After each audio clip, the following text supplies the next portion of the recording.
of you and welcome to the ICC Academy. So today we are going to start the second lecture of Indian economics. In the very first lecture we just studied about the GDP and GNP. उसमें हम ये चीज़ देखें कि GDP में current price और constant price में से हमको कांस्टेंट प्राइस ही लेना है, यानी बेस ईयर प्राइस को ही हम कैलकुलेट करेंगे in the terms of GDP.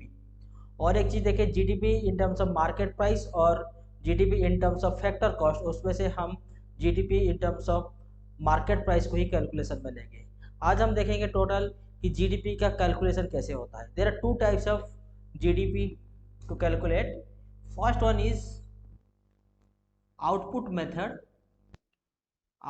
Method and second one is income method.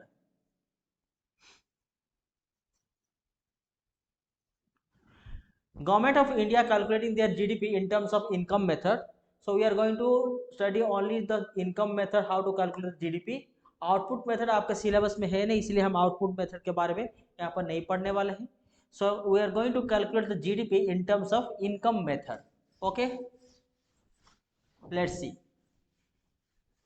GDP का फाइनल फॉर्मूला लिखने से पहले एक टर्म आता है जिसका नाम है GVA. GVA is nothing but our gross value addition. GVA को हम बेस ईयर प्राइस के हिसाब से लेते हैं. GVA का मतलब ये होता है कि हम अभी पहले देखेंगे कि हम लोग का इकोनॉमी के अंदर इनकम कहाँ से जनरेट हो रहा है. पहले GDP कैलकुलेट करने से पहले ये चीज़ हम देखेंगे कि हम लोग इकोनॉमी के अंदर इनकम कहाँ से जनरेट हो रहा है, और वो इनकम हमको पता चलता है GVA से. That means gross value addition. See the formula of GVA at the rate best price, ये उसका फॉर्मूला है, equal to CE stands for compensation to employees. Compensation to employees plus OS stand for operating surplus. अब इसको लिख लीजिएगा, operating surplus oblique MI stands for mixed income plus CFC stands for consumption of fixed capital. और इस CFC को और एक चीज बोला जाता है डेप्रिसिएशन और wear and tear losses plus production taxes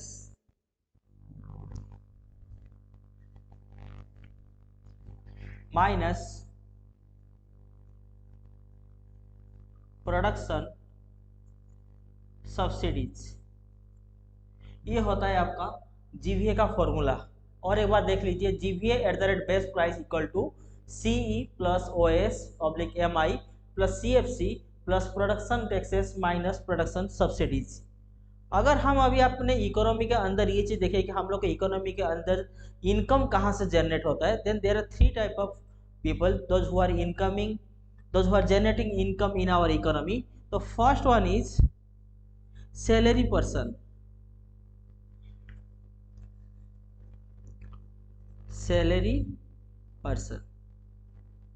salary person हम किसको बोलेंगे? जो लोग सुबह ऑफिस जाते हैं, शाम को ऑफिस से आते हैं काम करके, उनको हम बोलते हैं सैलरी पर्सन, जिनको अपने इनकम करने के लिए कोई भी रुपया इन्वेस्टमेंट करना नहीं पड़ रहा है.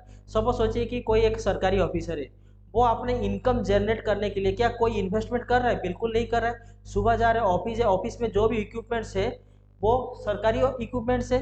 तो इसका काम क्या है? बस सुबह जाना ऑफिस में काम करेगा, फिर वापस आएगा और मंथ के एंड पर इसको सैलरी मिलता है. वही सब लोग जो लोग उनको बोलते हैं हम सैलरी पर्सन.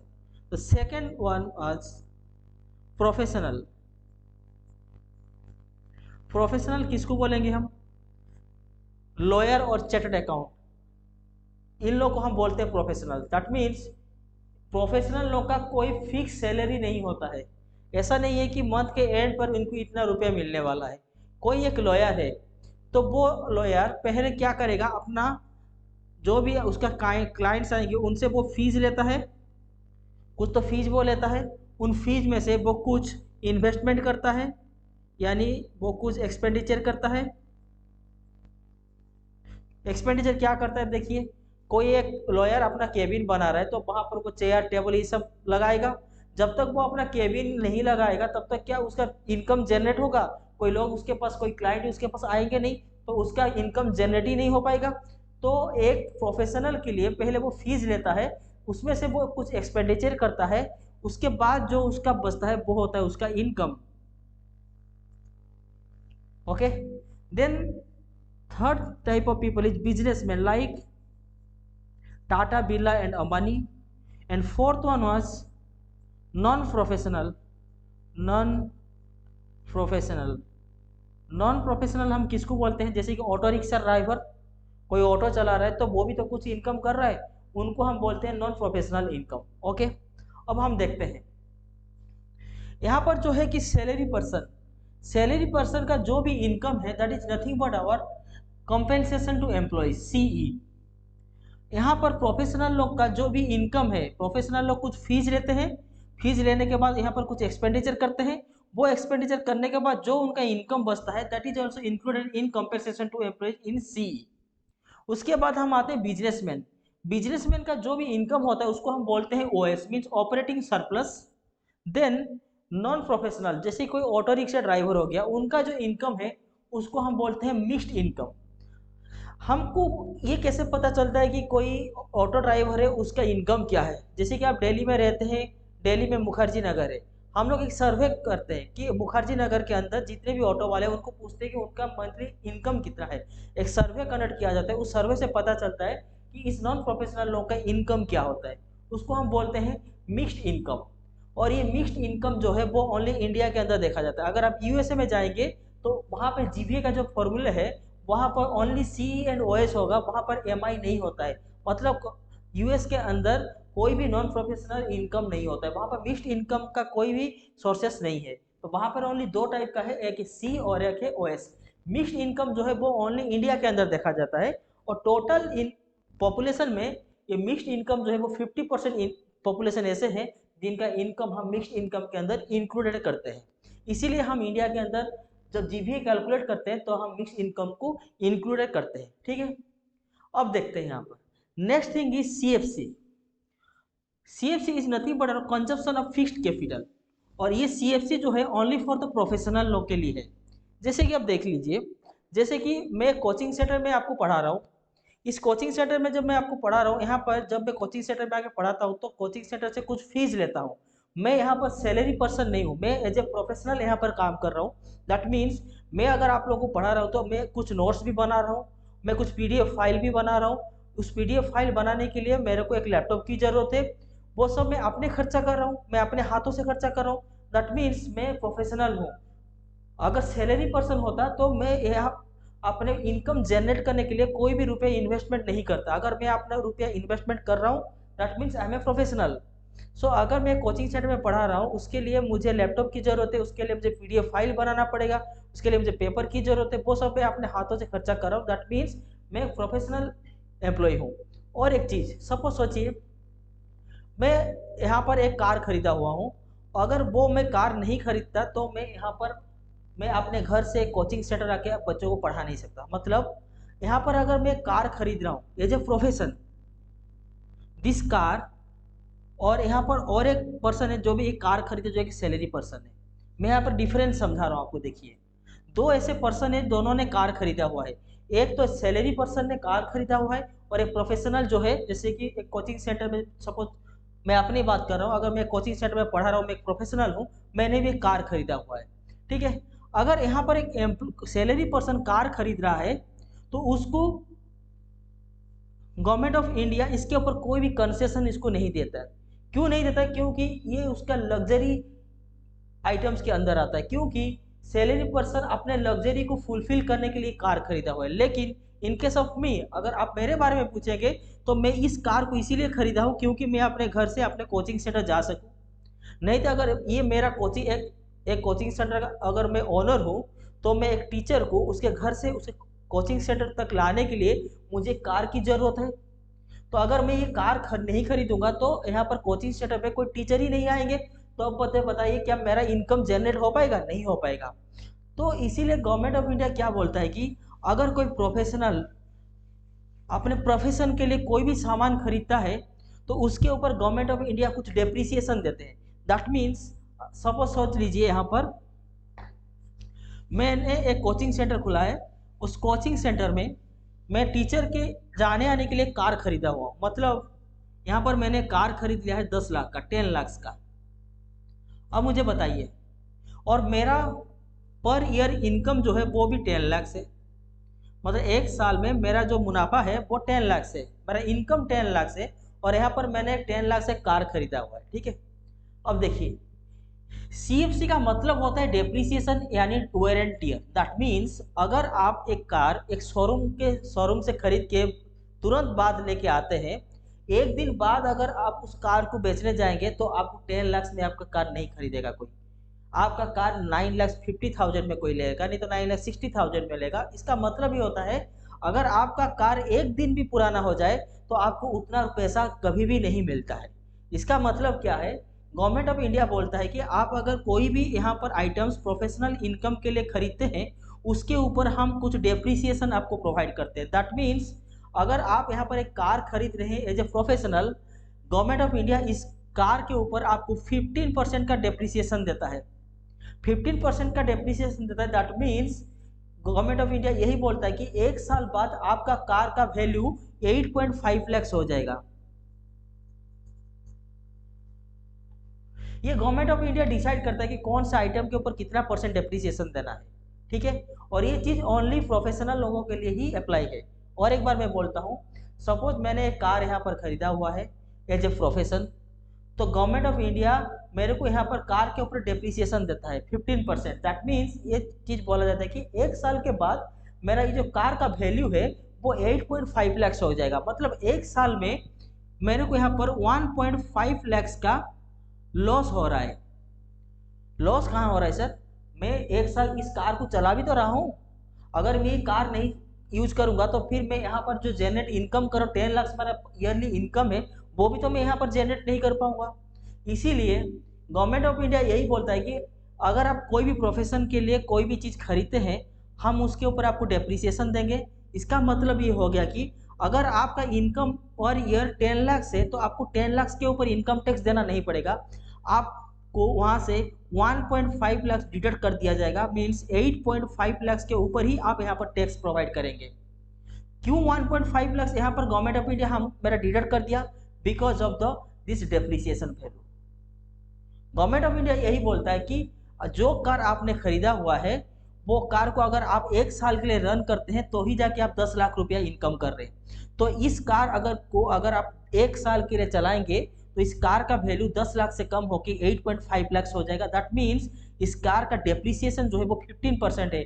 हर साल इसका वैल्यू 1.5 लाख डिडक्ट होते होते जाएगा। अगर 2 साल बाद आप इस कार को मार्केट में लेके जाएंगे तो आप उसको 7 लाख में सोल्व करेंगे। इस कार का वैल्यू हो जाएगा 7 लाख, मतलब 3 लाख इसका डिडक्शन हो जाएगा। मतलब इसका डेप्रिसिएशन का अमाउंट जो है वो है आपका 15%। तो ये जो डेप्रिसिएशन है वो तो एक लॉस ही है। अब अच्छे से देखिए, ये जो डेप्रिसिएशन यहाँ पर हम 1.5 लाख यहाँ पर डिडक्ट कर रहे हैं वो तो एक तरफ का लॉस है। अगर ये डेप्रिसिएशन वैल्यू एक तरफ का लॉस है तो यहाँ पर हम सीएफसी को प्लस में क्यों लिखें? मेरा अगला क्वेश्चन है, यहाँ पर जो सीएफसी में मैं क्या इंक्लूड करूँगा? आप देखिए 10 लाख में मेरे को डेप्रिसिएशन मिलता है 1.5 लाख। अब मुझे बताइए ये 1.5 लाख तो मेरा लॉस है। एक साल अगर मैं कार को चला रहा हूँ तो मेरा कार का मतलब जो नुकसान हो रहा है वो 1.5 लाख हो रहा है। इसीलिए मैं यहाँ पर 1.5 लाख का डेप्रिसिएशन वैल्यू हटा के 8.5 लाख के ऊपर यहाँ पर टैक्स दे रहा हूँ। तो ये जो 8.5 लाख यहाँ पर आ रहा है, ये 8.5 लाख एक प्रोफेशन का इनकम है।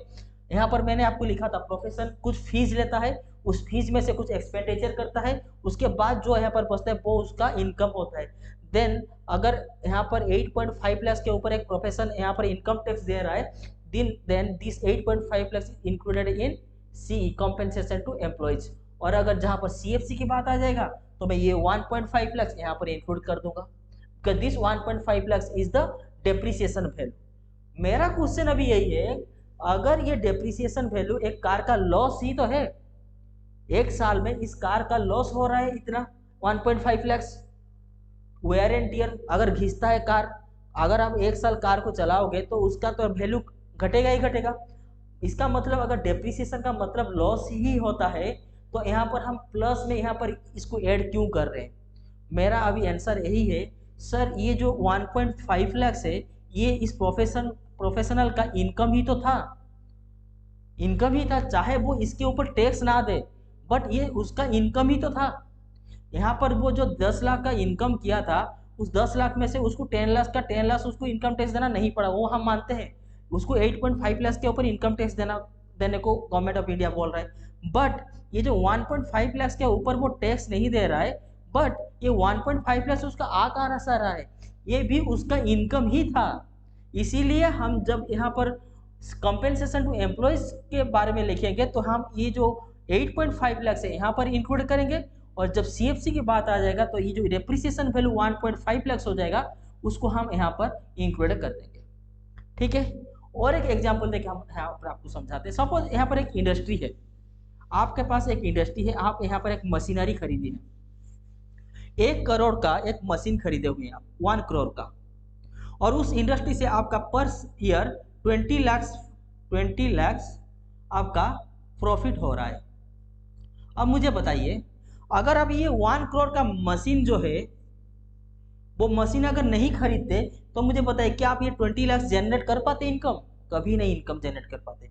इसीलिए गवर्नमेंट ऑफ इंडिया हमेशा बोलता है कि अगर कोई प्रोफेशनल यहाँ पर कोई भी एक्सपेंडिचर करता है then this expenditure is the way to generate this income. अगर वो यहाँ पर इतना एक्सपेंडिचर नहीं करेगा तो वो इतना इनकम जनरेट ही नहीं कर पाएगा, बिकॉज ये तो सैलरी पर्सन है नहीं कि सुबह जाएगा शाम को आएगा और महीने के एंड पे इसको सैलरी मिलने वाला है।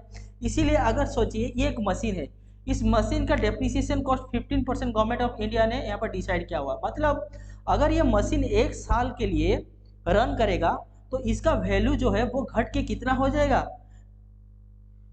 85.5 लाख, 85 लाख 50,000 हो जाएगा इसका वैल्यू 1 साल के बाद।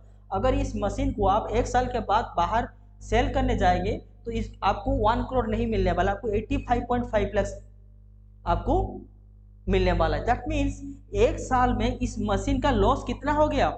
15 लाख इसका लॉस हो गया। सॉरी, 1 करोड़ का 15% 85 लाख। तो अब सब बोलिए कि 1 साल के बाद इस मशीन का लॉस कितना हुआ? 15 लाख लॉस हो गया। That is nothing but depreciation और wear and tear. Wear and tear के लिए इस मशीन का 1 साल के बाद लॉस कितना हुआ? 15 लाख। अब मुझे बताइए, अब इस प्रोफेशन का टोटल साल में इनकम कितना है, प्रॉफिट कितना है? 20 लाख।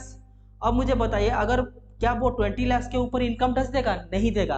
क्यों नहीं देगा? उसने यहाँ पर जो मशीन खरीदा हुआ है उसका लॉस 15 लाख 1 साल के लिए हो जा रहा है।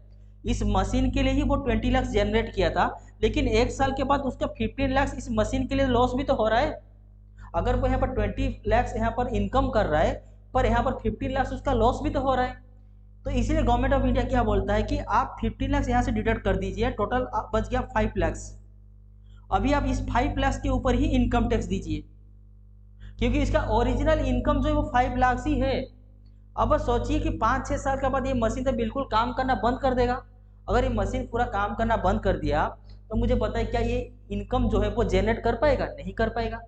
ये हर साल 20 लाख इनकम तभी कर पा रहा है क्योंकि उसने यहाँ पर 1 करोड़ रुपीज का मशीन को इंस्टॉल किया है। और अगर डेली मशीन चलने से 1 साल के बाद इस मशीन का लॉस 15 लाख हो जाएगा तो और यहाँ पर ये 20 लाख इनकम कर रहा है तो उसका टोटल प्रॉफिट क्या होगा? 5 लाख ही उसका टोटल प्रॉफिट होगा। जैसे कि मैंने यहाँ पर बताया था, एक कार आपने खरीदा हुआ है 10 लाख का, 15% डेप्रिसिएशन के बाद उस कार का वैल्यू 1 साल के बाद क्या हो जाएगा? 8.5 लाख हो जाएगा। और आपका इनकम कितना था? 10 lakh.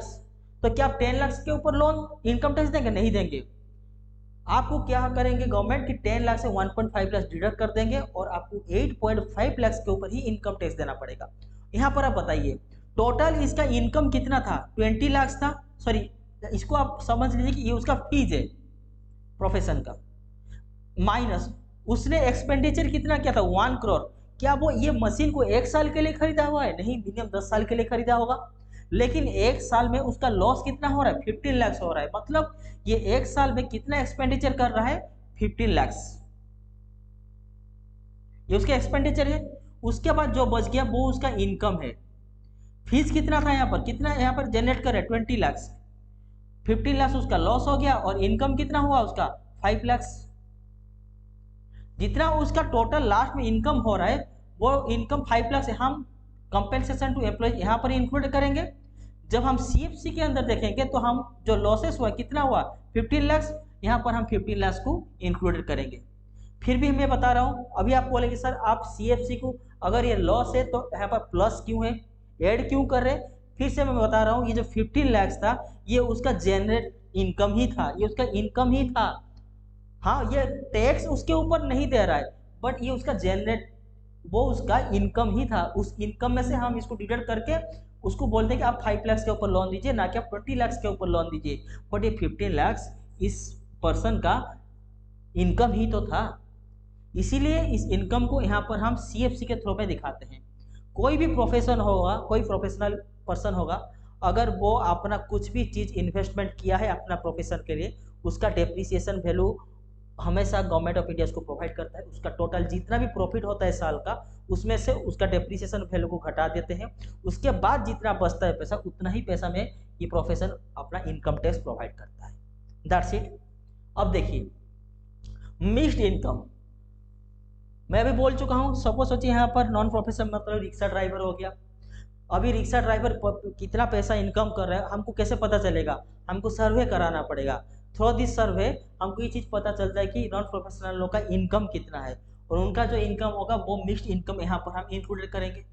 Then production taxes, suppose सोचिए आप एक फैक्ट्री लगा रहे हैं, आपको एक स्टील फैक्ट्री बनाना है। उस स्टील फैक्ट्री बनाने के लिए आपको प्लॉट की ज़रूरत है, आपको मशीनरी की ज़रूरत है, आपको वाटर की ज़रूरत है। देन अगर आप कोई भी प्लांट बना रहे हैं, एस्टेब्लिश कर रहे हैं, उस प्लांट के लिए आपको एक्साइज ड्यूटी देना पड़ता है, आपको यहाँ पर स्टैम्प ड्यूटी देना पड़ता है। अब मुझे यह बताइए, आप अगर कोई भी ये सब देने के बाद आपने यहाँ पर इंडस्ट्री स्टार्ट कर दिया, अब मुझे पता है आप उस प्रोडक्शन स्टार्ट कर दिया। अगर सपोज सोचिए कल जैसे मैं एक एग्जाम्पल दिया था कि आपका एक फ्रूटी का यहाँ पर फैक्ट्री है, तो फ्रूटी का कॉस्ट जो 90 रुपीज़ था, उस 90 रुपीज़ के अंदर हमने टैक्स को भी इंक्लूडेड किया था। ऑब्वियसली अगर मैं यहाँ पर एक फैक्ट्री, नया फैक्ट्री बना रहा हूँ, तो मैं जो गवर्नमेंट को यहाँ पर टैक्स दिया वो मैं अपने हाथ से तो नहीं दूंगा। उसका जो कॉस्ट यहाँ पर मुझे लगा है वो मैं अपने प्रोडक्शन कॉस्ट में यहाँ पर इंक्लूड करूँगा। वैसे ही यहाँ पर जो प्रोडक्शन टैक्सेस है, इसका मतलब होता है कि जितने भी सामान कोई भी फैक्ट्री में बनता है, जब तक वो फैक्ट्री के अंदर है, फैक्ट्री के अंदर जब है, उसके ऊपर जो भी टैक्सेस लग रहा है उसको हम बोलते हैं प्रोडक्शन टैक्सेस। प्रोडक्शन टैक्सेस का मतलब ये होता है कि अभी तक वो सामान मार्केट के अंदर नहीं गया है, फैक्ट्री के अंदर रहते टाइम कोई भी प्रोडक्ट्स के ऊपर जो भी टैक्स लगता है, दैट मीन्स एक्साइज ड्यूटी और स्टैम्प ड्यूटी, उसको हम बोलते हैं प्रोडक्शन टैक्सेस। अब देखिए प्रोडक्शन सब्सिडीज क्या है। सपोज सोचिए मैंने एक स्टील का फैक्ट्री बनाया हुआ है, गवर्नमेंट ऑफ इंडिया बोलता है आपने already excise duty, stamp duty, plot खरीदा हुआ है, मशीनरी लगाया हुआ है, वाटर बिल दे रहे हैं, तो हम एक काम करते हैं, आपका खर्चा को थोड़ा कम कर देते हैं। जितना भी आप यहाँ पर इलेक्ट्रिसिटी यूज कर रहे हैं, हम आपको इलेक्ट्रिसिटी के ऊपर 50% सब्सिडीज दे रहे हैं। मतलब अगर आपको पर मंथ 5 लाख का इलेक्ट्रिसिटी बिल आ रहा है, तो एक काम कीजिए, आप 2.5 लाख इलेक्ट्रिसिटी बिल दीजिए, हम आपको 2.5 लाख का इलेक्ट्रिसिटी बिल आपको सब्सिडीज के तरफ दे रहे हैं। अब मुझे पता है गवर्नमेंट यहाँ पर बड़े बड़े प्लांट को सब्सिडीज क्यों देता है। अगर गवर्नमेंट यहाँ पर सब्सिडीज प्रोवाइड नहीं करेगा तो हर प्रोडक्ट्स का जो वैल्यू मार्केट में आएगा उसका वैल्यू बहुत बढ़ जाएगा। मार्केट के अंदर अगर कोई प्रोडक्ट का जो वैल्यू है, जो प्राइस है, ज़्यादा हो जाएगा, तो फिर मार्केट जो है वो इकोनॉमी, हम लोग का जो इकोनॉमी है वो अनस्टेबल हो जाएगा। इसीलिए इकोनॉमी को स्टेबल रखने के लिए कोई भी प्रोडक्ट्स का वैल्यू ज़्यादा ना हो जाए, इसीलिए गवर्नमेंट ऑफ इंडिया क्या करता है कि हमेशा कोई भी इंडस्ट्रियलिस्ट को अपना प्रोडक्ट्स का वैल्यू कम करने के लिए यहाँ पर कुछ ना कुछ सब्सिडीज प्रोवाइड करते हैं। जो भी प्रोवाइड यहाँ पर गवर्नमेंट सब्सिडीज प्रोवाइड कर रहे हैं वो गवर्नमेंट का लॉस तो है। अगर यहाँ पर उसका 5 लाख इलेक्ट्रिक बिल आ रहा है और वो 2.5 लाख इलेक्ट्रिक बिल दे रहा है, तो गवर्नमेंट ऑफ इंडिया को यहाँ पर 2.5 लाख का लॉस हो रहा है। इसीलिए हम जब प्रोडक्शन सब्सिडीज लिख रहे हैं यहाँ पर हम इसको माइनस कर रहे हैं। माइनस मीन्स ये गवर्नमेंट का लॉस ही है। तो this is the total income generating in our economy, this is nothing but our GVA. अभी और एक बार बता दें, GVA is nothing but to compensation to employees. Compensation to employees के अंदर सैलरी पर्सन जो है उसका यहाँ पर सैलरी जो है इनकम उसको ऐड करते हैं, प्लस प्रोफेशनल जो है वो जितना फीस लेता है और उसके बाद जो एक्सपेंडिचर करता है उसको माइनस करने के बाद जो उसका इनकम बचता है उसको यहाँ पर इंक्लूड करते हैं।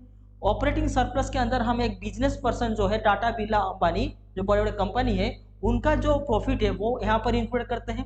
मिक्स्ड इनकम के अंदर हम कोई भी ऑटो रिक्शा ड्राइवर हो गया, कोई एग्रीकल्चर कर रहा है तो उसका जो इनकम है उसको हम मिक्स्ड इनकम के अंदर इंक्लूड कर रहे हैं। सीएफसी क्या है, वो डेप्रिसिएशन वैल्यू है। कोई भी प्रोफेशनल लोग अपना इनकम जनरेट करने के लिए जो यहाँ पर एक्सपेंडिचर कर रहे हैं उस एक्सपेंडिचर को हम सीएफसी के अंदर इंक्लूड कर रहे हैं। कोई भी यहाँ पर फैक्ट्री है, उस फैक्ट्री के अंदर कोई सामान बन रहा है, उस सामान के ऊपर जो भी टैक्सेस लगता है, चाहे वो स्टैंप ड्यूटी हो चाहे वो एक्साइज ड्यूटी हो, इस टैक्स को हम प्रोडक्शन टैक्सेस बोलते हैं। Then production subsidies is nothing but factory के अंदर प्रोडक्ट्स का प्राइस को कम करने के लिए गवर्नमेंट ऑफ इंडिया कुछ सब्सिडीज प्रोवाइड करता है सारे फैक्ट्री को, तो वो जो सब्सिडी प्रोवाइड करता है दैट इज नथिंग बट यार प्रोडक्शन सब्सिडीज। ये गवर्नमेंट का लॉस है, इसीलिए हम इसको यहाँ पर माइनस में लिखे हुए हैं। ठीक है, अब तो हम इसको पता चलेगा हम लोग का मार्केट के अंदर और हम लोग का इकोनॉमी के अंदर इतना हम लोग का इनकम जनरेट हो रहा है। अब हम देखेंगे कि टोटल जीडीपी क्या है।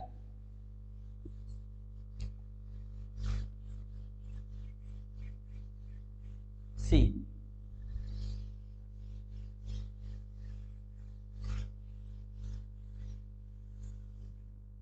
अब देख लीजिए जीडीपी क्या है।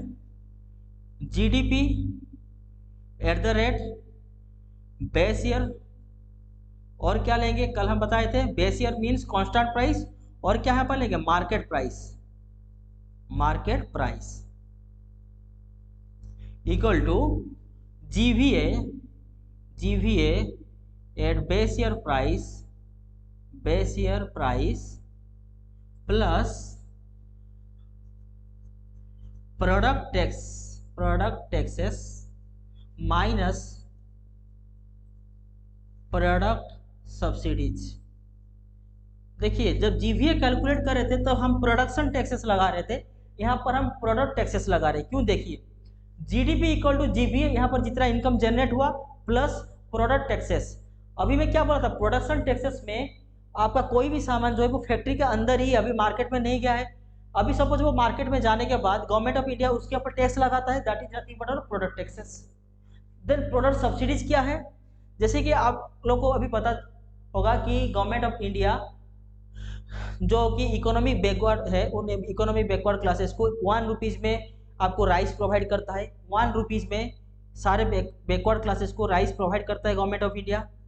अब मुझे बताइए क्या गवर्नमेंट ऑफ इंडिया 1 रुपीज़ में राइस कोई फार्मर से खरीदता? नहीं, वो 20 रुपीज़ में 20 रुपीज़ पर केजी के हिसाब से फार्मर से राइस खरीदता है गवर्नमेंट।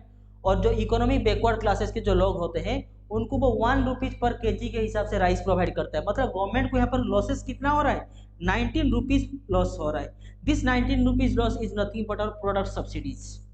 गवर्नमेंट ऑफ इंडिया जितने भी सुविधा देता है, जितना फैसिलिटी अपने लोगों को देता है, वो जो फैसिलिटी है जो भी यहाँ पर कंसेशन देता है that is nothing but the product subsidies. पहले आपको किरोसिन भी मिलता था, that is also the product subsidies.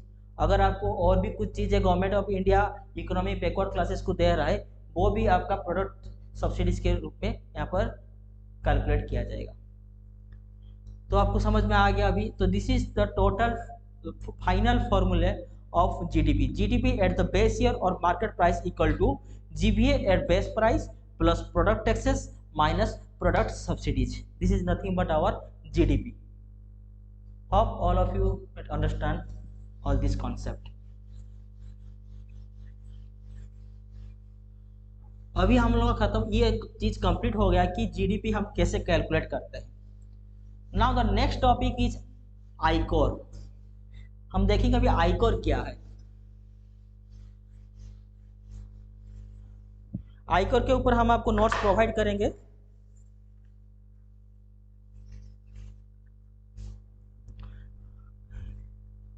ICOR, ICOR, ICOR is nothing but our incremental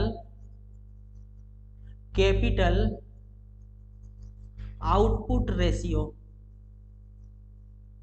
इसको हम बोलते हैं आइकोर। ये क्या चीज आप देखिए, सपोज सोचिए एक रेस्टोरेंट ओनर है, एक रेस्टोरेंट ओनर है, वो रेस्टोरेंट ओनर पाव भाजी बना रहा है और वो 50 प्लेट्स पाव भाजी डेली बना रहा है, 50 प्लेट्स पाव भाजी डेली बना रहा है।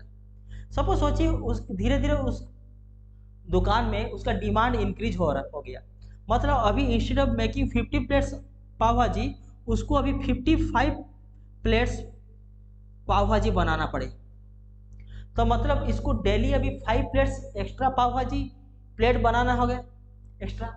अब मुझे बताइए इसकी जो उसको यहाँ पर 5 प्लेट्स एक्स्ट्रा पाव भाजी बनाना होगा, तो उसके लिए उसका जो खर्चा होगा, जो एक्सपेंडिचर होगा, वो क्या होगा?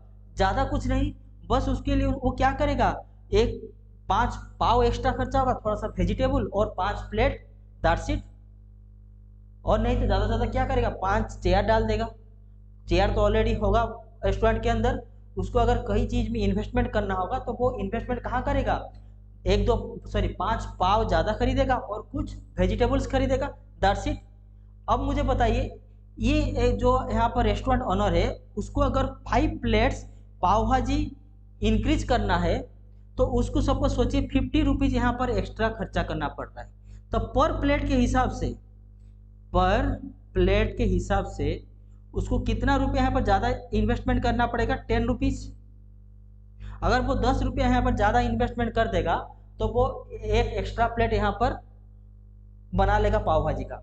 लेकिन अगर आपको स्टील बनाना है, सोचिए आपके पास एक स्टील का फैक्ट्री है, और आपका जो स्टील का फैक्ट्री है वो ऑलरेडी 100% एफिशिएंसी पे काम कर रहा है, दैट मीन्स आप चाहेंगे तब भी आप यहाँ पर 1 kg एक्स्ट्रा स्टील प्रोड्यूस नहीं कर सकते हैं। तो अभी लेकिन डिमांड है कि आपको ज़्यादा स्टील प्रोड्यूस करना है, तो आप क्या करेंगे, आपको एक दूसरा स्टील का फैक्ट्री बनाना पड़ेगा। उसके लिए आपको प्लॉट खरीदना पड़ेगा, आपको इलेक्ट्रिसिटी लेना पड़ेगा, आपको यहाँ पर स्टैम्प ड्यूटी देना पड़ेगा गवर्नमेंट को, एक्साइज ड्यूटी देना पड़ेगा, देन आपको यहाँ पर वाटर की जरूरत होगा, यहाँ पर आपको नया मशीनरी की जरूरत होगा और नया लेबर की भी जरूरत होगा।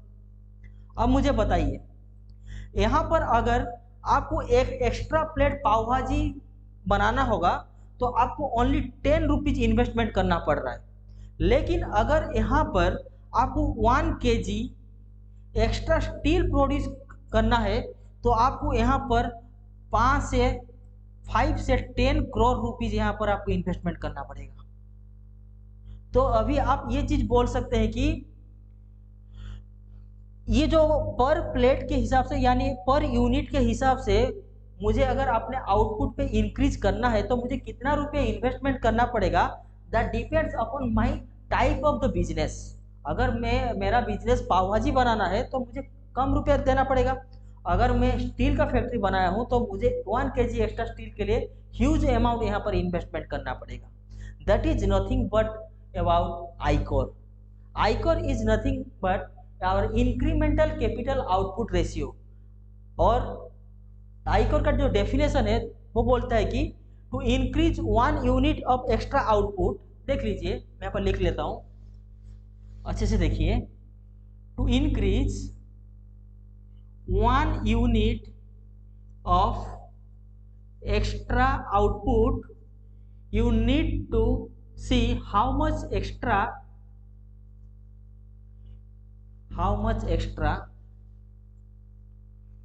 capital you need to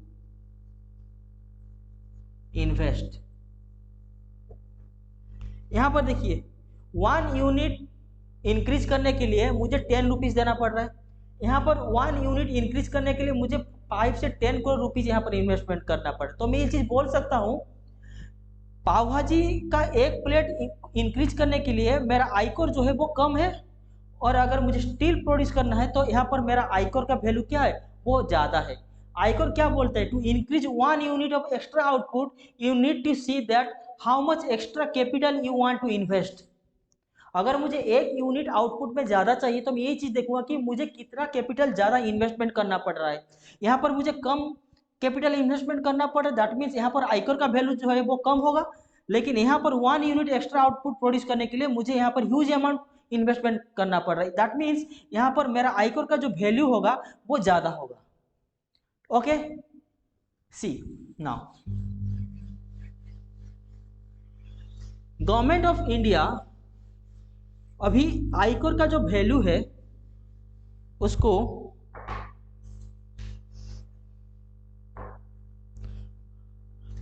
देखिए, करेंट आयकर value equal to 3.5%।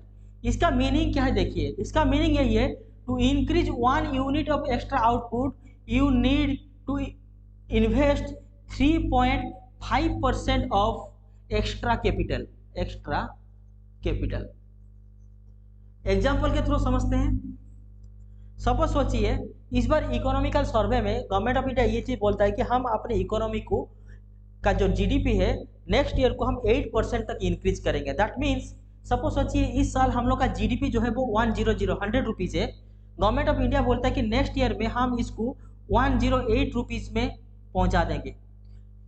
Current year का जीडीपी 100 रुपीज़ है, नेक्स्ट ईयर हम यहाँ पर 108 रुपीज़ में पहुंचे। दैट मीन्स एक साल के अंदर हमको अपने जीडीपी के अंदर 8% इंक्रीज करना है। कितना करना है सर? 8% इंक्रीज करना है। अभी मेरा क्वेश्चन है कि अगर मुझे अपने जीडीपी 1% इंक्रीज करना होगा तो मुझे कितना एक्स्ट्रा कैपिटल इन्वेस्टमेंट करना पड़ेगा? 3.5%। अगर मुझे 8% जीडीपी को इंक्रीज करना है तो मुझे कितना यहाँ पर ज़्यादा कैपिटल इन्वेस्टमेंट करना पड़ेगा?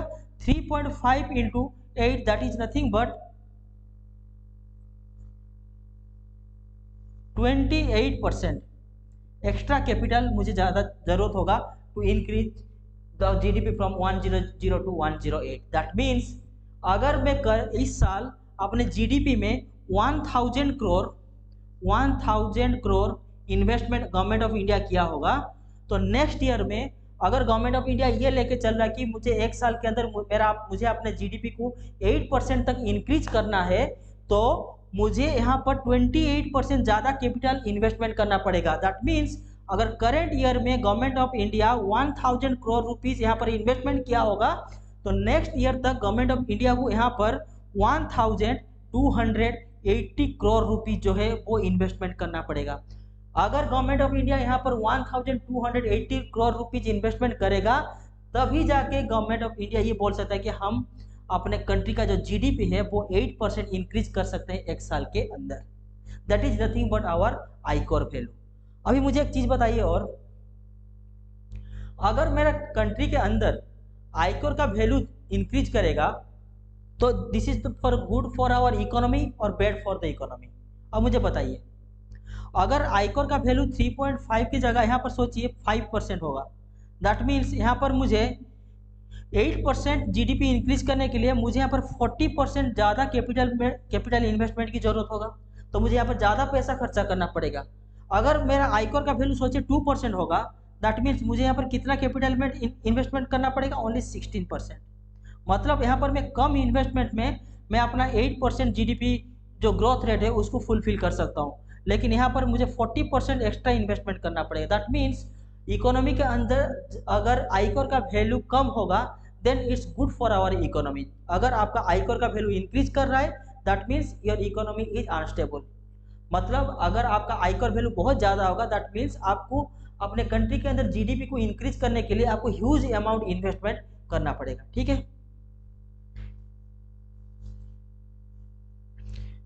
दैट्स इट फॉर द आयकर। यहाँ पर आयकर के ऊपर आपको नोट्स प्रोवाइड करेंगे, तो राइट डाउन व्हाट इज आयकर। हेडलाइन दे दीजिए आयकर, देन लिखिए व्हाट इज आयकर। Write down it is that ratio which provides.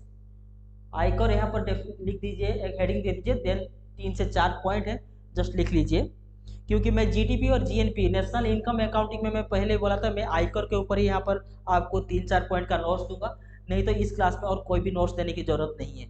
ठीक है, तो लिख लीजिए आयकर क्या है। It is that ratio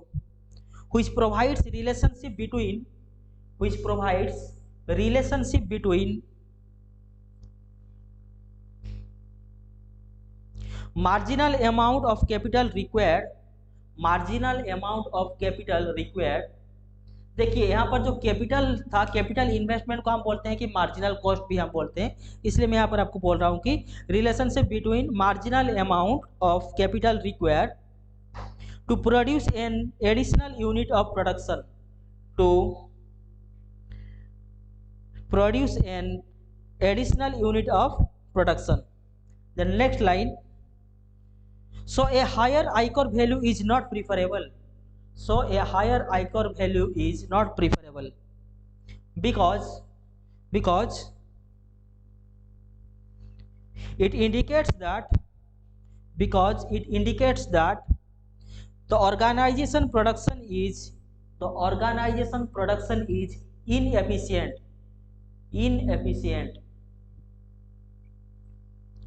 Next point, the measure is used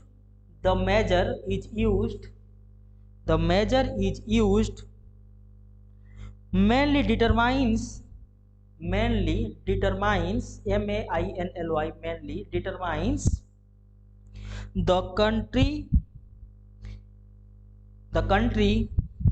level of production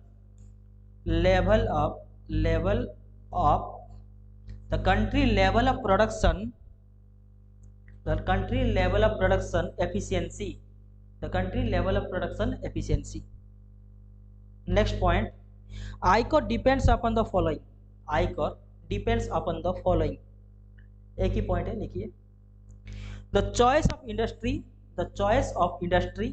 that means अगर आपको स्टील प्रोड्यूस करना होगा तो आपको यहाँ पर ज़्यादा आइकोर इन्वेस्टमेंट करना पड़ेगा, यहाँ पर आपका आइकोर वैल्यू ज़्यादा होगा। अगर आपको पाव भाजी बनाना है तो आपको यहाँ पर आइकोर का वैल्यू आपका कम हुआ, क्योंकि आपको यहाँ पर कम इन्वेस्टमेंट करना की जरूरत है। तो मतलब आइकोर का जो वैल्यू है that depends upon the type of your business, कि आप कौन सा टाइप का बिजनेस यहाँ पर कर रहे हैं। ठीक है, लिख लीजिए, the choice of industry if the industry is in bracket steel or aluminum, in the bracket steel or aluminum bracket close, then ICOR value will be higher, ICOR value will be higher। That's it for the ICOR। Then the last concept of this topic, इससे ज़्यादा आपको exam में कुछ भी नहीं पूछने वाले हैं नेशनल इनकम अकाउंटिंग से ऊपर। See the last chapter, sorry last topic, the last topic is, ये क्वेश्चन है, क्वेश्चन लिख लीजिए, is the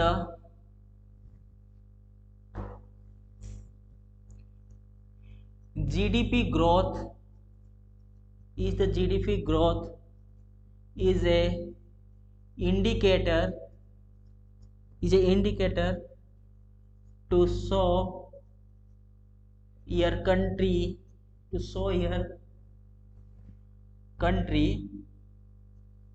is developing, question mark, justify your answer in 200 words। Mains के लिए आप लिख लीजिए क्वेश्चन। इसका मतलब होता है कि क्या आप ये सोच सकते हैं या आप प्रूफ कर सकते हैं कि अगर आपके कंट्री के अंदर जीडीपी इंक्रीज हो रहा है दैट मीन्स आपका कंट्री डेवलप है। Is the GDP is the benchmark to show that our country is developing, yes और नो, जस्टिफाई योर आंसर। अभी हम उसके ऊपर देखेंगे। देखिए मैं पहले ही बोल चुका हूं कि जीडीपी का जो कॉन्सेप्ट है वो एक फ्लोटिंग टॉपिक है। मतलब फ्लोटिंग टॉपिक मतलब ऐसा, फ्लोटिंग कॉन्सेप्ट ऐसा है कि यहाँ पर आपको कितना आ रहा है और कितना जा रहा है इसका कोई भी मालूम आपको नहीं चलता है। कैसे मैं आपको बता रहा हूँ, देखिए यहाँ पर आप लोग जब सब स्टूडेंट के टाइम, जब बचपन में जब क्लास स्कूल में पढ़ रहे होंगे उस टाइम आप अपने ड्राइंग बुक्स में एक ऐसा हमेशा एक ड्राइंग बनाए होंगे। यहाँ पर ये हिल्स है, यहाँ पर सन है, यहाँ पर रिवर्स है और यहाँ पर आपका ट्रीज है, ये आपका रिवर है। I am did the master of fine arts. सब कितना मस्त ड्राइंग बनाते हैं हम, देख लीजिए, सोच लीजिए यहाँ पर आपका ऐसे ऐसे कुछ कुछ थोड़ा सा ट्री बना हुआ है। अब मुझे बताइए, लेकिन अभी अगर आप यहाँ पर जाएंगे उस विलेज में तो आपको यहाँ पर क्या मिलेगा? देखिए, ये जो ट्रीज है वो आपको नहीं मिलने वाला है। यहाँ पर छोटे छोटे यहाँ पर ग्रास था वो भी आपको नहीं मिलने वाला है। यहाँ पर जो आपका यहाँ पर एक हाउस भी होगा बीच में ट्री के पास, वो अभी हाउस भी यहाँ पर नहीं मिलेगा आपको। यहाँ पर जो आपका रिवर था, उस रिवर का पानी अगर पूरा ब्लू कलर का था, अभी यहाँ पर आपको डार्क ब्लैक कलर का यहाँ पर वाटर आपको मिलेगा। बिकॉज यहाँ पर कुछ साल के अंदर हम लोग के कंट्री के अंदर बहुत सारे इंडस्ट्री यहाँ पर बन रहा है। इंडस्ट्री बनने के बाद बहुत सारे पॉल्यूशन हो रहा है। इसके लिए अभी देखिएगा आप, जैसे कि दिल्ली के अंदर यमुना के रिवर जो है वो पॉल्यूटेड होता है, आपका गंगा का जो रिवर है वो भी पॉल्यूटेड होता है। इसके लिए गवर्नमेंट ऑफ इंडिया हर साल 1000 करोड़ रुपीज इन्वेस्ट, मतलब 1000 करोड़ रुपीज जो है वो यहाँ पर सैंक्शन करता है to clean the Ganga and Yamuna. वो गंगा और यमुना को साफ भी कर भी देते हैं, पर नेक्स्ट ईयर फिर से सैंक्शन करना पड़ता है। क्यों? रीजन में बताता हूँ। अगर आप एक साल में एक रिवर को साफ कर रहे हैं, उसके बाद यहाँ पर आप कोई भी डस्ट यहाँ पर मत डालिए, लेकिन हम लोग का काम क्या है? हम लोग हर साल 1000 करोड़ रुपीज यहाँ पर सैंक्शन करेंगे, क्योंकि हमको यहाँ पर गंगा और यमुना को साफ भी करना है। और उसके बाद जितने भी इंडस्ट्री का यहाँ पर बैड प्रोडक्ट्स है, जितना भी यहाँ पर वेस्टेज है, वो फिर हम इसके अंदर पुट ऑन करेंगे। ऐसा नहीं है कि एक साल हम इस रिवर को क्लीन कर दे उसके बाद यहाँ पर हम वेस्टेज पुट ऑन नहीं करेंगे। हम लोग ऐसा नहीं करते। हम लोग क्या करते हैं, हर साल यहाँ पर 1000 करोड़ रुपीज यहाँ पर सैंक्शन करते हैं और उस पैसा से हम यहाँ पर रिवर को क्लीन करते हैं। अब मुझे बताइए, जितना भी जीडीपी आपके कंट्री के अंदर इनकम हो रहा है, जितना भी इनकम हो रहा है अपने कंट्री के अंदर, क्या यहाँ पर ये जो आपका रिवर क्लीन करने के लिए जितना 1000 करोड़ रुपीज यहाँ पर इन्वेस्टमेंट हुआ, तो क्या वो आपका वेस्ट नहीं हो गया? क्या हम यहाँ पर अपना जीडीपी को प्रॉपर वे में यहाँ पर इन्वेस्टमेंट कर रहे हैं? बिल्कुल नहीं कर रहे हैं। ये हम लोग का लॉस है। हम लोग हर साल जीडीपी इंक्रीज करें, जीडीपी बढ़ा भी रहे और यहाँ पर इस तरह से वेस्टेज भी कर रहे हैं। अगर हम यहाँ पर एक साल में एक रिवर को क्लीन करके नेक्स्ट ईयर में यहाँ पर कोई भी वेस्टेज अगर हम पुट नहीं करेंगे, तो फिर हमको ये 1000 करोड़ रुपीज जो वो हमारा लोग का बच जाएगा। तो इस जो 1000 करोड़ रुपीज को हम अदर कहीं भी इन्वेस्टमेंट कर सकते हैं for the welfare of the people, but हम लोग ऐसा नहीं करते हैं। हर साल रिवर को गंदा भी करेंगे और हर साल यहाँ इसके अंदर इंडस्ट्री का जो वेस्टेज है उसको भी पुट ऑन करेंगे। ये आपका हो गया पहला पॉइंट। ये बताता है कि अगर हम लोग के कंट्री के अंदर जीडीपी इंक्रीज करेगा, दैट डजंट मीन कि हम लोग का कंट्री डेवलप कर रहा है। डेवलप और ग्रोइंग के बीच में मैं एक कॉन्सेप्ट बता रहा हूँ। अब मुझे बताइए, there is a concept called growing और डेवलपिंग। अगर आपका जीडीपी इंक्रीज हो रहा है तो आप ये बोल सकते हैं, हाँ माई कंट्री इज ग्रोइंग। मेरा कंट्री का रैंक 7 था, अभी मेरा कंट्री का रैंक 5th हो गया, that means India is growing. But आप क्या बोल सकते हैं, जीडीपी इंक्रीज होने से हम लोग का कंट्री डेवलप हो रहा है।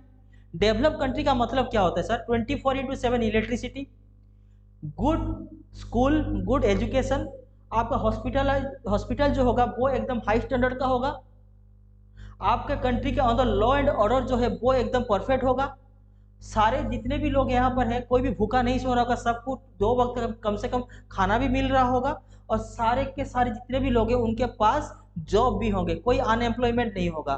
तभी हम बोल सकते हैं कि हाँ हम लोग का कंट्री डेवलप कर रहा है। अभी हम देखेंगे कि जीडीपी तो इंक्रीज कर रहा है, बट हम क्यों ये नहीं बोलते हैं कि हम लोग का कंट्री अभी भी डेवलप नहीं हो रहा है। अब मैं बताता हूँ क्यों। अब पहला जो रीजन था, अब देख लिए कि जितना भी यहाँ पर हम लोग का जीडीपी इनकम हो रहा है, जनरेट हो रहा है, हम लोग बहुत सारे पैसे जो है वो इस तरह से इरेगुलर एक्टिविटीज के लिए यहाँ पर इन्वेस्टमेंट करते हैं। अगर सोचिए यहाँ पर 1000 करोड़ रुपीज सैंक्शन हो रहा है टू क्लीन द गंगा, इसका मतलब गंगा को साफ करने के लिए मिनिमम सोच लीजिए आपको 2000 यहाँ पर लेबर की जरूरत होगा। तो इन 2000 जो लेबर यहाँ पर काम करेंगे उनको यहाँ पर सैलरी मिलेगा, उनको यहाँ पर सैलरी मिलेगा, दैट मीन्स इनको एम्प्लॉयमेंट मिल गया, एम्प्लॉयमेंट मिल गया, दैट मीन्स हम लोग का कंट्री का अंदर हम बोल से जीडीपी इंक्रीज करेगा। अगर किसी को रोजगार मिल रहा है तो यहाँ पर इसका हम क्या बोल सकते हैं, जीडीपी इंक्रीज कर रहा है। बट सर इतना छोटा सा जीडीपी इंक्रीज करके हम क्या करेंगे, यहाँ पर हम 1000 करोड़ रुपीज हर साल वेस्ट भी तो कर रहे हैं। तो इस तरह का इंक्रीज इन जीडीपी का कोई वैल्यू ही नहीं है, फर्स्ट थिंग। सेकेंड थिंग, हम क्यों ऐसा बोलते हैं कि जीडीपी अगर इंक्रीज करेगा that does not mean that India is developing. देखिए, एक होता है एफडीआई, फॉरेन इन्वेस्टमेंट।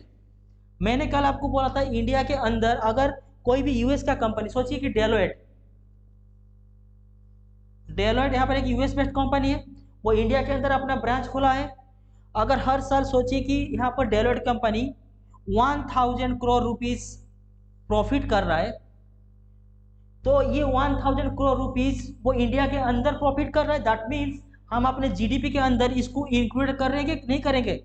हम जब जीडीपी कैलकुलेट करेंगे तो ये 1000 करोड़ रुपीज को अपने जीडीपी के अंदर कैलकुलेट करेंगे। बट अब मुझे बताइए, क्या ये जो डेलोइट अपना 1000 करोड़ रुपीज यहाँ पर प्रॉफिट कर रहा है, क्या वो ये अपना 1000 करोड़ रुपीज इंडिया के अंदर ही इन्वेस्टमेंट करेगा? बिल्कुल नहीं। वाई? ये तो पहली बात तो ये एक यूएस बेस्ड कंपनी है, यहाँ पर उसका जो ऑनर है इसको हम बोलते हैं रेमिटेंस। रेमिटेंस का मतलब ये होता है, अगर मेरे पास एक कंपनी है, मैं इंडिया में हूँ और लेकिन मेरा ब्रांच यूएस में खुला हुआ है, तो अगर यूएस के ब्रांच में जितना भी प्रॉफिट हो रहा है वो प्रॉफिट मेरे पास आ रहा है, that means I am the remittance. Deloitte company यहाँ पर अगर 1000 करोड़ रुपीज यहाँ पर प्रॉफिट कर रहा है तो वो अपना 1000 करोड़ रुपीज अपना रेमिटेंस के पास सेंड कर दे रहा है, क्योंकि यही यहाँ का इसका ऑनर है। तो 1000 करोड़ रुपीज को हम अपने जीडीपी के अंदर तो इंक्लूडेड कर दिए, बट हम ये नहीं देखते कि ये 1000 करोड़ रुपीज इंडिया के अंदर इन्वेस्टमेंट नहीं हो रहा है, ये 1000 करोड़ रुपीज यहाँ पर यूएसए में चले जा रहा है। दैट मीन्स हम लोग का कंट्री के अंदर जितने फॉरेन इन्वेस्टमेंट इंक्रीज होगा, आप सोच लीजिए हम लोग का जीडीपी तो इंक्रीज होगा, बट जितना प्रॉफिट ये सारे कंपनी कमाएंगे वो सारे प्रॉफिट वो अपने कंट्री को लेके चले जाएंगे। जब जीडीपी तो इंक्रीज होगा बट इन्वेस्टमेंट करने के लिए पैसा कमी हो जाएगा। जितने भी सारे कंपनी है उसका ओनर यूएस में बैठा हुआ है, तो वो यहाँ पर जितना भी इनकम कर रहे हैं वो अपने कंट्री लेके जाएंगे, तो उनका कंट्री ज़्यादा डेवलप होगा, ना कि इंडिया डेवलप होगा। ठीक है, ये था आपका second point. Third point,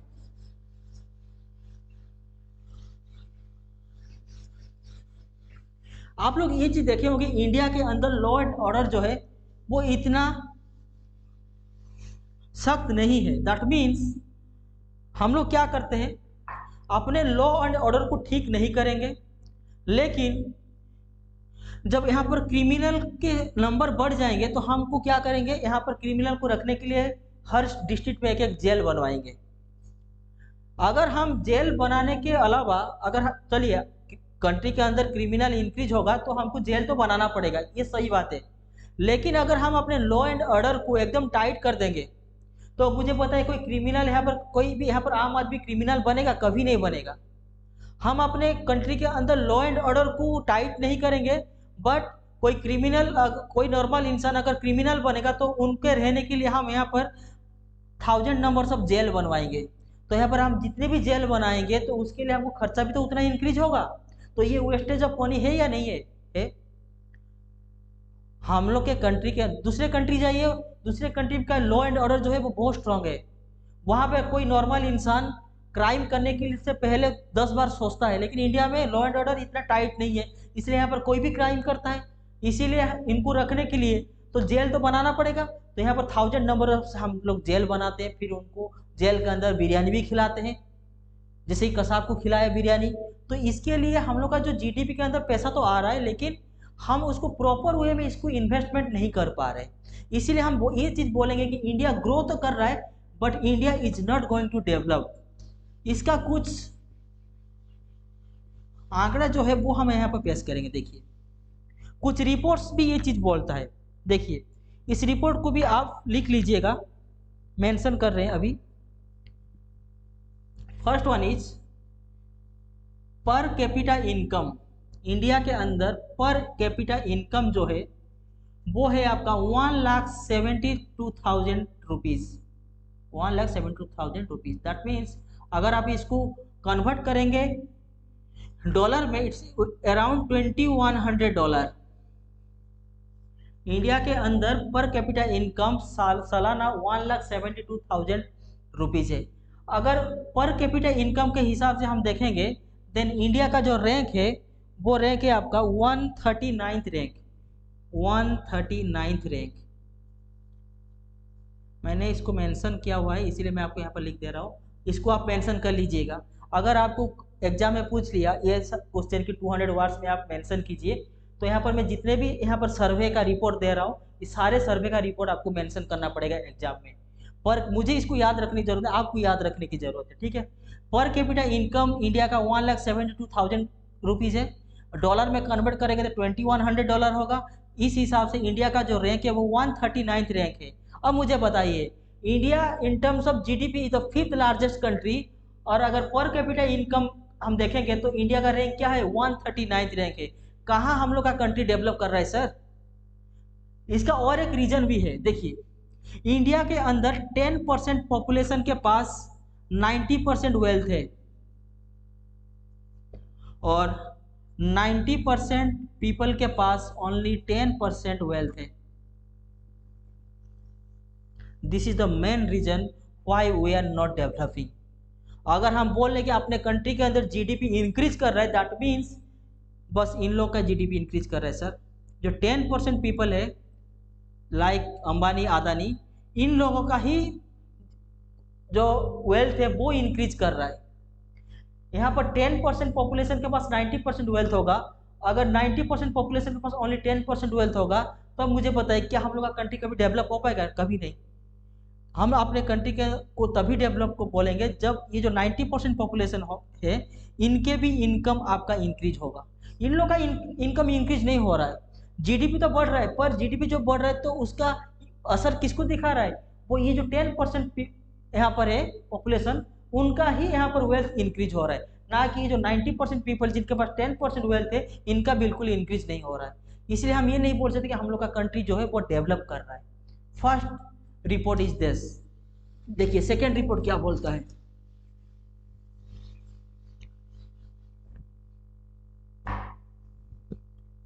second report, world happiness report. World happiness report, हम लोग के कंट्री के अंदर कितने लोग खुश हैं, this is produce by UN. Okay, इसमें आपका इंडिया का जो रैंक है वो है आपका 126 आउट ऑफ 136 कंट्री। अब मुझे बताइए, टोटल 136 कंट्री में सर्वे होता है, उनमें से इंडिया का रैंक जो है वो है 126। अगर हम आपको इसका पॉइंट बताएंगे तो टोटल 10 मार्क्स से यहाँ पर काउंट होता है। आउट ऑफ 10 इंडिया का जो मार्क्स है वो है 4.04। अब बताइए, India is the 5th largest economic growing country in terms of GDP, but world happiness report में ये बोलता है कि इंडिया का रैंक जो है वो 126 है आउट ऑफ 136। यहाँ पे लोग खुश नहीं है, वाई रीजन? अनएम्प्लॉयमेंट ज़्यादा है, हॉस्पिटल का फैसिलिटी नहीं है, एजुकेशन सिस्टम सही नहीं है, 24/7 आपको इलेक्ट्रिसिटी नहीं मिलता है, तो कहाँ से लोग खुश रहेंगे? हमको अगर बोल रहे कि हम लोग का जीडीपी इंक्रीज कर रहा है तो हम अपने जो जीडीपी से जो इनकम हो रहा है पैसा, उसको हम सही तरीके से ग्राउंड लेवल में भी उसको इम्प्लीमेंट करने की जरूरत है, ना कि हम 1000 करोड़ रुपीज़ हर साल सैंक्शन करके गंगा और यमुना का साफ करने के लिए इन्वेस्टमेंट करते हैं। अपने लॉ एंड ऑर्डर को पुख्ता नहीं करेंगे, लेकिन क्रिमिनल्स को रखने के लिए जेल के ऊपर जेल बनाते जाएंगे। इस तरह से अगर हम अपने पैसा को इन्वेस्टमेंट करेंगे तो फिर कंट्री का डेवलपमेंट कभी नहीं हो पाएगा। एंड द मेन रीजन और एक चीज़ है वो है आपका करप्शन। हम लोग के कंट्री के अंदर बहुत करप्शन है। इवन एक सबसे बहुत मज़ेदार बात है, अभी आप सब यूपीएससी का तैयारी कर रहे हैं, एक साल पहले आप देखे होंगे 2022 का यूपीएससी टॉपर एक जो लड़की थी, मुझे नहीं, उसका नाम याद नहीं है, जब उसका रैंक 1 आ गया 5 से 6 कोचिंग सेंटर में उसका फोटो लग गया सर। अब मुझे बताइए, जो यूपीएससी में टॉपर किया है जब उसका इंटरव्यू होगा तो सब इंटरव्यू में, यूपीएससी के इंटरव्यू में हर साल एक ही सवाल पूछे जाते हैं, why you want to become an IAS officer. तो सबका मुंह से एक ही आंसर निकलता है, sir I want to serve the people, मुझे लोगों का सेवा करना है, इसीलिए मैं यहाँ पर दानवीर हरिश्चंद्र बनने के लिए आया हूँ। यही तो बोलते हैं, सर मुझे सेवा करना है। अब देखिए, ड्यूटी ज्वाइन नहीं किए ये मोहतरमा, 5 या 6 कोचिंग सेंटर में सब में इनका फोटो लगाए कि रैंक 1। इसका मतलब ये जो मोहतरमा ही 5 या 6 कोचिंग सेंटर में ही कोचिंग लेके पढ़े हुए हैं अभी तक उन्होंने। और मुझे बताया, ये तो एक तो बात गारंटी है कि वो एक ना एक कोचिंग सेंटर से जरूर पढ़े होंगे, लेकिन ये जो 5 कोचिंग सेंटर उनका फोटो रिलीज किए हैं, दैट मीन्स वो कुछ ना कुछ पैसा इसको पक्का दिए होंगे, नहीं तो ये तो कंप्लेन कर देगी ना, अरे हम तो आपके पास पढ़े नहीं, आप मेरा फोटो कैसे रिलीज कर रहे हैं। That means coaching centre students को दिखाने के लिए कि देखिए ये जो स्टूडेंट रैंक 1 लेकर आई है वो हम लोग का कोचिंग सेंटर से पढ़ाई की है। दैट मीन्स कोचिंग सेंटर वाले इस स्टूडेंट को पक्का कुछ ना कुछ रिश्वत दिए होंगे।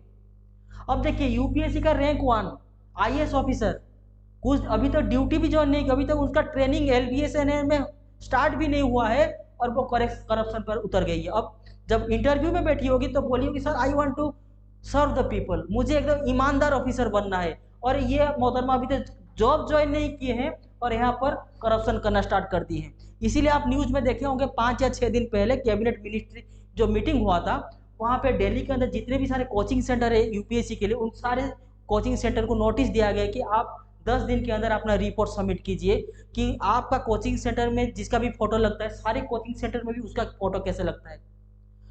अगर कोई स्टूडेंट यहाँ पर आपके कोचिंग सेंटर पढ़ाई किया है तो आप उसका प्रूफ दिखाइए, अगर आप प्रूफ नहीं दिखा पाएंगे तो फिर आपके ऊपर फाइन लग जाएगा। This is a very good initiative for the all the coaching centres इन दिल्ली।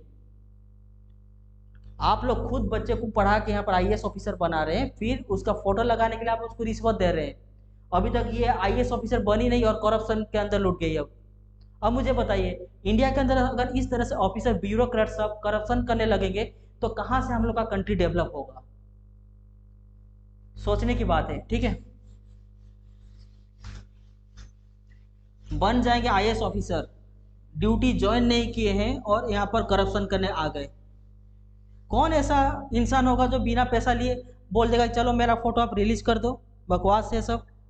अब देखिए, 3rd नंबर अब जो है आपका report that says social progress index. Social, आप इसको मेंशन कर लीजिए अपने कॉपी में, social progress index. Social progress index का मतलब यहाँ पर ये होता है कि आपका हॉस्पिटल का फैसिलिटी क्या है, आपका कंट्री के अंदर एजुकेशन डिपार्टमेंट कितना डेवलप किया है, इसका ये हॉस्पिटल मेडिकल हो गया, एजुकेशन हो गया, इसके ऊपर सर्वे करके सोशल प्रोग्रेस इंडेक्स एक रिपोर्ट बनता है। उस रिपोर्ट के हिसाब से इंडिया का जो रैंक है that is 110 out of 169 countries. यहाँ पर भी देखिए इंडिया का रैंक बहुत पीछे, 110 से 169 कंट्री में से, ठीक है। इसको आप मेंशन कर लीजिए।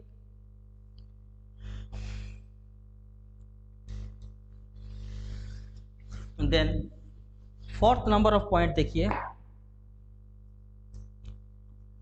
Global hunger index. Global hunger index, global hunger index में तो बहुत चौंकाने वाली बात आएगी। देखिए, इनमें से इंडिया का रैंक जो है वो है 107th रैंक। अब मुझे बताइए, और यहाँ पर एक चीज़ होता है कि रैंक जो होता है वो होता है 10 से 19.9, 20 से 29.9 और 30 से एबव। 30 से एबव होगा तो ये एक्सट्रीम हंगर कंट्री के अंदर जाता है। और यहाँ पर इंडिया का जो पॉइंट है वो है आपका, इंडिया का जो पॉइंट है वो है आपका 29। आप सोचिए, बस एक पॉइंट बचा है एक्सट्रीम हंगर को जाने के लिए, और इंडिया का रैंक जो है वो 107 है। और ये रिपोर्ट और एक चीज़ बोलता है कि इंडिया का 1/3 पीपल जो है वो डेली रात को भूखा सोते हैं। अब मुझे बताइए, is it the very hard to provide 2 times food after the independence of 76 years?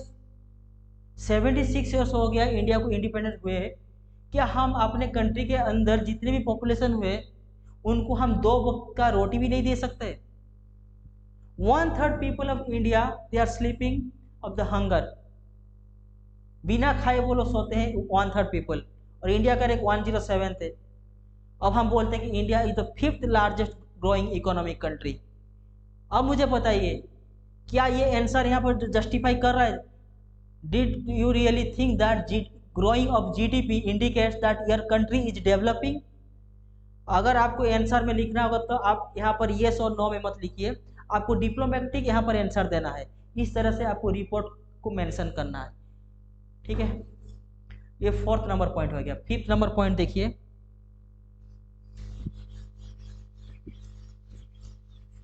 इस सब को आप मेंशन कर लीजिएगा।